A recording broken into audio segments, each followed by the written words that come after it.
Hey, welcome to Corbellic Studios. I'm Corbellic. Today we're going to be talking about how to have $1,000 weekend on eBay, all right? And how I go about maximizing my weekends because the weekends are the biggest sales days. Now, I've sold over 17,000 original paintings on eBay. That's over $1 million. I built up a seven-figure e-commerce art business online, and now I coach other members of how they can do the same thing and things to look out for so that you can save time and you don't have to go through the pitfalls and all the experiences and things that I had to learn over the 8 years of selling on eBay. You don't have to go through that stuff. You could just learn everything from the system. Click the link below, join us so that you can have your account set up. There's no guessing game. There's templates there for you to download. We also have weekly Q&A calls that you can ask me any question that you want. And we go over that for like an hour. That's every Sunday. But I'm going to go over a Q&A question in here. We do this on every video now where I'm going to just pick one question from the elite community where someone has a question and I'm going to read it out on here. So this is a good way for if you're already a part of the coaching where you can get your answers you can get your questions answered on here, but also for you, you could just, get a little bit of knowledge. All right. Someone asked me, today's question is, item arrived damaged, customer initiated a return. Do you ask if they want another painting or remake it? It's up to you, to be honest. I mean, we do have it set up on there for a 60-day return, so that way we have the highest algorithm. But what you can do, you can ask them if they want something similar, or you could just refund them straight up. It's really up to them. Ask them which one. More than likely, they don't want to deal with the headache. They actually do want the art, so they're probably going to say to you that they'll have something similar, or if you could recreate something similar. Me, I'm at a point where, in my career, I wouldn't go through the hassle of creating something new. I don't even really like to do commissions anymore. I don't like to try to recreate the wheel and go through the effort. But when you're really starting your business up, you have to be open for every opportunity. So I would say for you to just try to be open for every opportunity so that way you can keep the customer. If you refund them, more than likely that's a bad experience for them and they're going to go to another seller.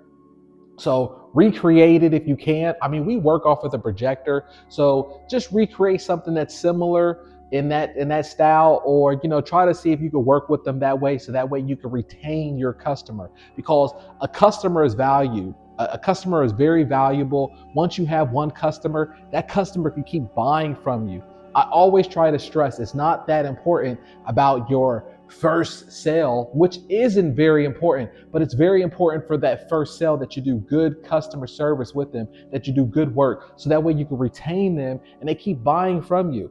That's why I always talk about for people not to day trade the numbers, because with your day trading, you're looking at metrics that's based off of a particular sale compared to you valuing that customer. Some of the biggest contracts that I've had was some of the lowest numbers of a sale that I might have received. So I might have received a low sale from them, but then they came back the next week and they actually hired me for a commission for a larger project or for something else, or they just got in the habit of buying so much art from me just because I cultivated that one sale. So I learned from a mentor when I first started off is that treat each customer like they purchased $1 million from you, or like they bought 1,000 things from you. And that way, there's no difference between somebody who bought a little from you or a low amount, somebody who bought a high dollar. And I mean, it's all the same, and you never know who you're doing business with. So that would be my advice on that one. Remake it. Okay. Now we're going to go over how to have an $1,000 weekend on eBay. This is going to be very, very, very important how I do this. And I do this every single weekend. This is how I go about it every single weekend. Where's my paper towel? Now, every weekend, I make sure that I work. I mean, I'm always working, right? You know that. Corbellic's always working, but I'm not a machine. In order for me to get some of my freedom, the only way that I can get some of my freedom is by having discipline. In order for me to have some time off, is I have to have discipline, and I have to make sure that I have a system in place on the days that I am working. So that way, when I'm not working, I already have a system in place that's going automatic on the days that I'm not working. All right. But at the same point, what I could do is I call these days overtime, which is the weekend. Grab my pen here. So, $1,000 weekend. And this is at minimum, but I'm just breaking this down for you.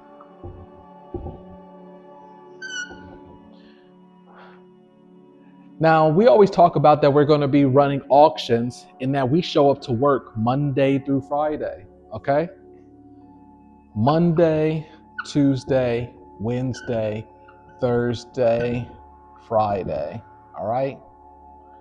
On these days, we're always working. Now, let's just say I'm going to throw a number out here that each one of these days, let's say that you do 20 canvases a day.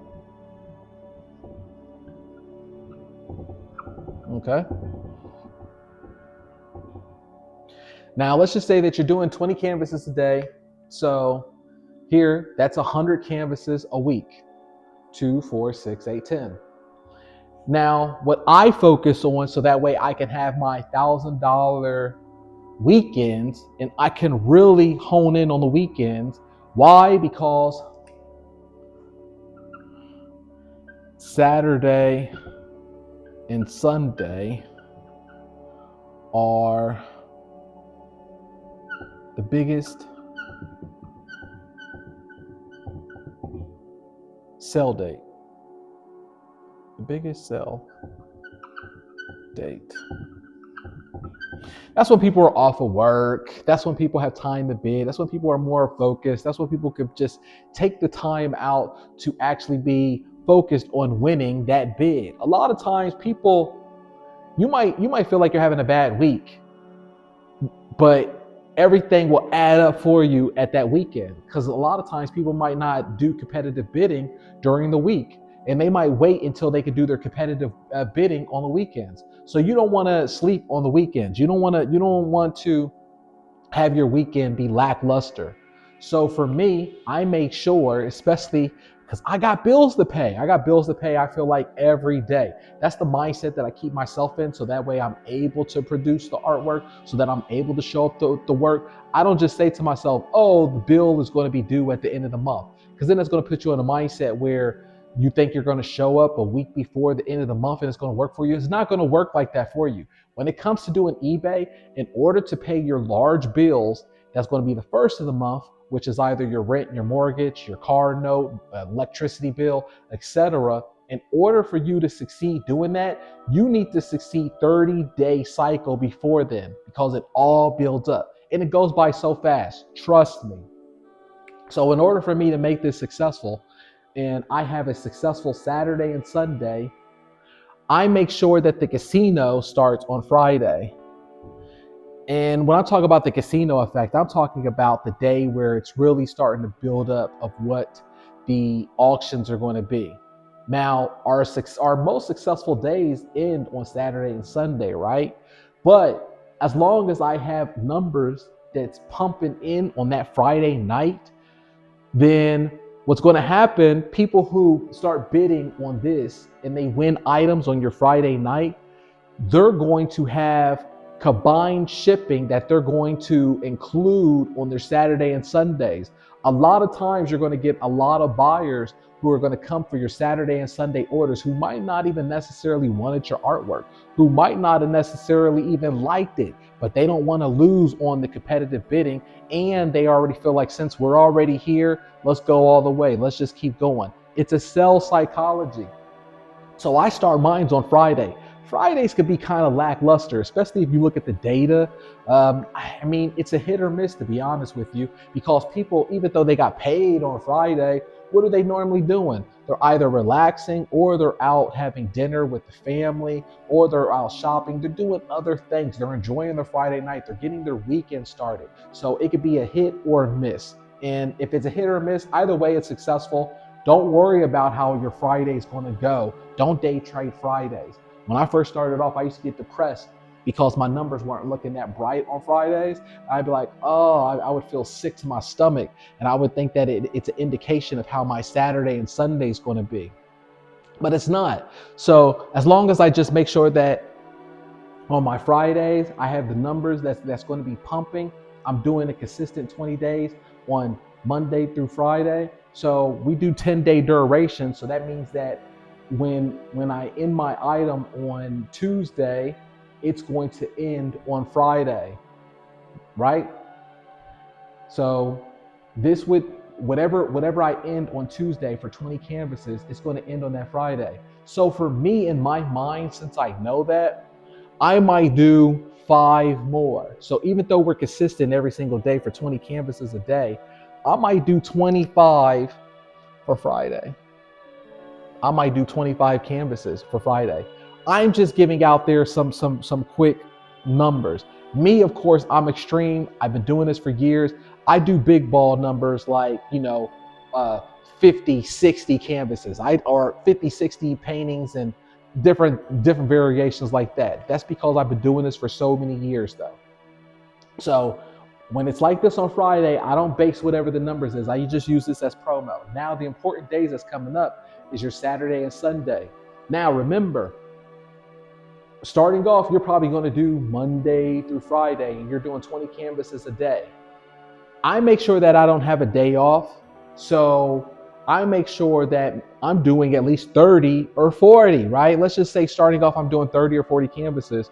Or if I'm just doing 20 canvases a day, then maybe I could have 10 pieces of paper that I really like and I could add into the fray.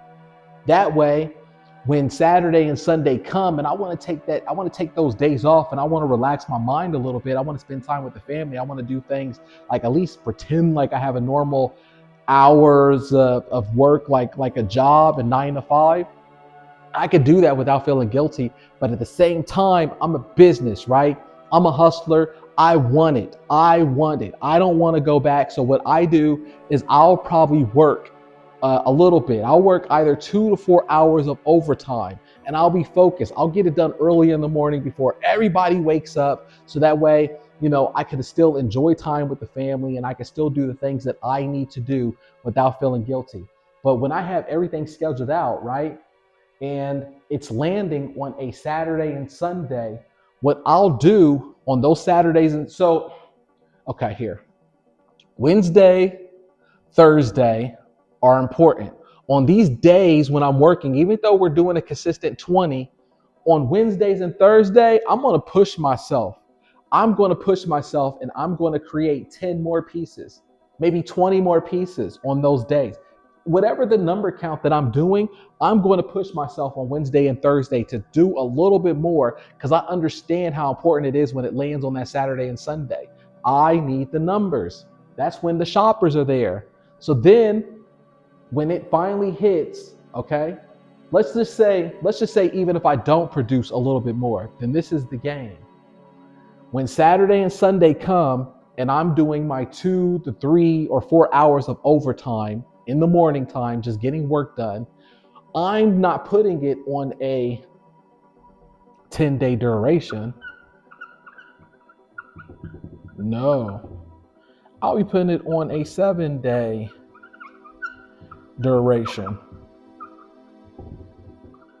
So that way, when I'm working on Saturday and Sunday and I'm putting on a 7-day duration, it's going to hit on Saturday and Sunday instead of, I think it's, Tuesday and Wednesday. All right. And then I'm going to be having more canvases. So even though I have it stretched out where I'm already having an automatic 20 some canvases that's going to be in the Saturday and Sunday date, I'm making sure that when I show up for overtime instead, I'm going to be producing 10 more canvases that I can add in the 7-day duration. So really what's going to happen the next week after that, when it's Saturday and Sunday, I'm really having 40 to 50 canvases in one day on that Saturday, 40 to 50 canvases on that Sunday. So for example, let's just say that you show up to work on like normal and you're doing 20 canvases a day. Let's just say hypothetically, right?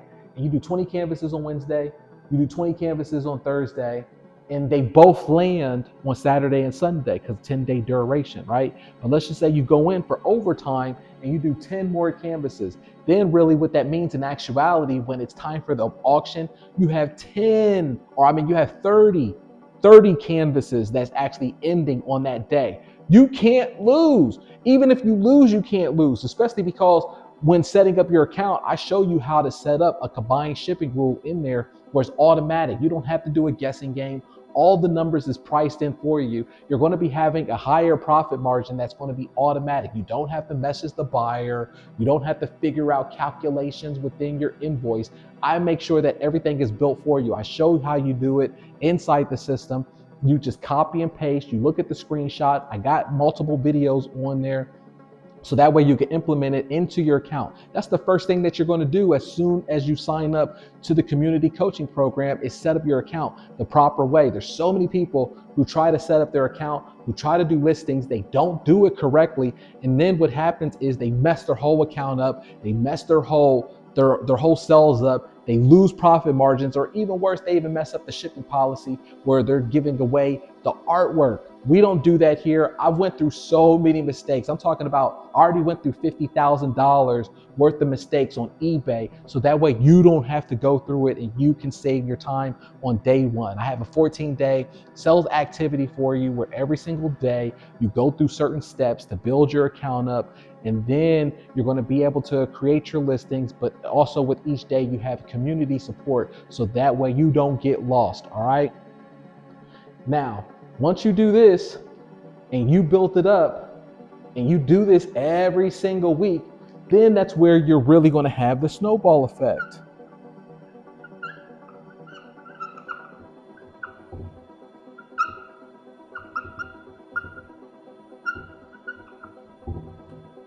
Okay, that's how you're going to have the snowball effect, where you're going to be able to have the sales conversion rate. And once you have that sales conversion rate, the eBay has no choice but to give it to you.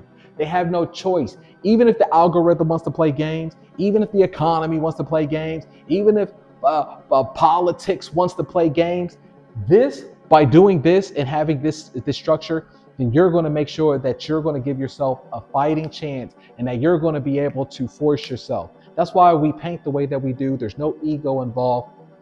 Now, if you're someone who's like, oh, I can't do it, and you feel conditioned to work a little bit slower, then you can't complain about the benefit, the rewards yet, because you're not at that point where you're pushing yourself to see the benefits by getting your ego out of it and just creating art, by creating different art and making sure that you're stressing the algorithm. All right. But if you want to learn more about how you can do that, how we break this all down inside the eBay community coaching, click the link below. Join us every Sunday. We have a Q&A on there, mastermind, where you can ask me questions. We're on there for over an hour, and we have direct communication on there, but also you have a great community in there who can support you to get your sales and get you going. All right. So that's how we break it down, how to have an $1,000 weekend. And then we didn't even talk about that. That's just auction. We didn't even talk about how this also adds into people buying from your buy it now store. But we break all of that down. Click the link below, and I'm going to see you in the next video.